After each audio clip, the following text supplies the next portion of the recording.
Now in this week's rider tip, we're going to tackle one of the more challenging aspects of riding a dirt bike, but if you get it right, it can be also one of the most rewarding. Now I'm talking about riding in deep sand.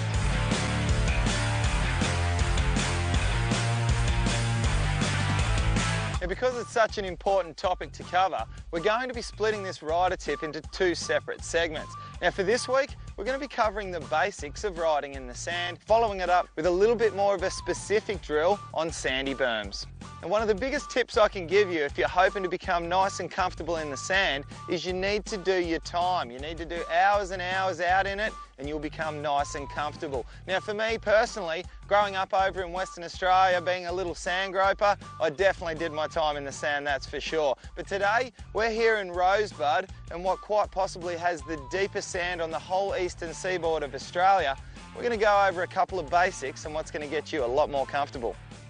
Now for those of you out there that haven't ridden the sand before, the first thing that you need to wrap your mind around is that the bike's going to almost seem like it has a mind of its own here in the deep sand. There's no way that you can stop that bike from moving around a little bit. You have to work with the bike, and if you're a little bit of a control freak and want to keep that bike absolutely perfect all the time, it's not going to work like that for you.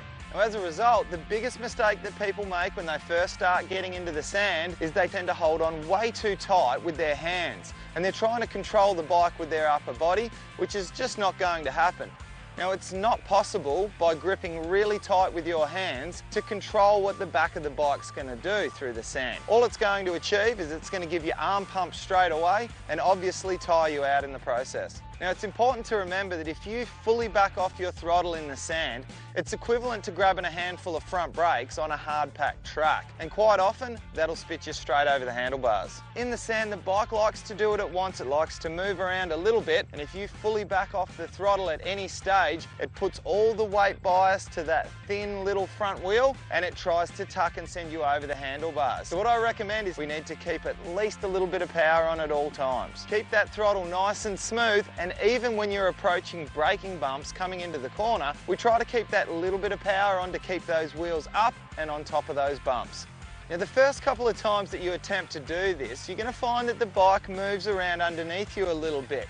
You have to resist the temptation to hold on too tight with your upper body. Don't do this. Whatever you do, we need to use our legs, the lower half of your body, to grip very, very tight on the bike, and that allows you to loosen up that upper body just a little bit. Now that we've got that sorted, we need to discuss our body position. And it's very important that whatever you do, don't hang off the back of the bike like a lot of people recommend you should do in the deep sand. You'll never find any of your favourite top world-class riders hanging off the back in the deep sand. Now what we recommend is a nice central body position, very, very similar to what you would do on the hard pack. We need to grip extremely tight with our legs through the air box, which is basically 2/3 of the way back on the bike. That keeps the main bulk of the motorcycle nice and straight through the sand. With our upper body, we hold on reasonably light with our chin roughly over that crossbar pad, and it gives us a nice balance to the front and the back of the bike. But the biggest trick to not going over the handlebars in the sand